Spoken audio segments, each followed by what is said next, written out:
Қазақстан Республикасының президенті Қасым-Жомарт Тоқаев Кемелұлына үндеу жолдаймын. Мен Тараз қаласының тұрғыны, көп балалы ана, 6 баланың асыраушысы Еркебай Лазат Қуанышбекқызы.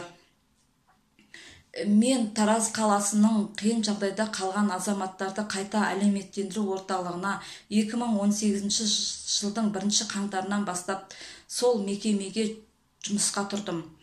Менің сол жылдар аралығында менің Сейтқазиева Гаухар бізге басшылық етті.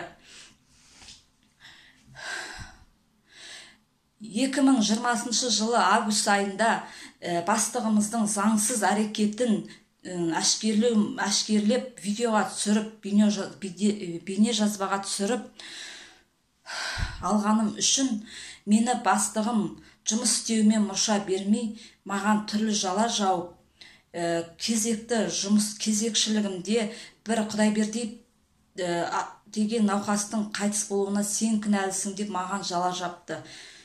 Мені өз еркіңмен жұмыстан кетпесең, өз еркіңмен жұмыстан кетпесең, статьямен шығарамын деп мені қорқытты. Мені сөйтіп, мен өз еркіммен жұмыстан заявление жаздым, бірақ қол қойған жоқпын. Мен сол күйі жұмыстан кеттім, мен кеткесін демалыс күнмен маған приказ шығарып, мені жұмыстан шығартып жіберіп, артымнан мені сотқа берді. Соттың қағазын 2 ай күттім, мен өзімнің ақ екенімді біліп, мен соттың шешімін 2 ай күтіп, соттың решениесі келді,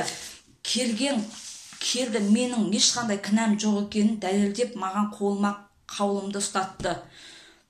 Енді мен басқа жаққа жұмысқа тұрайын, 6 баламды асырауым керек қой, мен тіршілігімді істеуім керек қой десем, маған барған жерлерім жұмыс берушілер менен документ сұрап, мінездеме сұрап жатыр.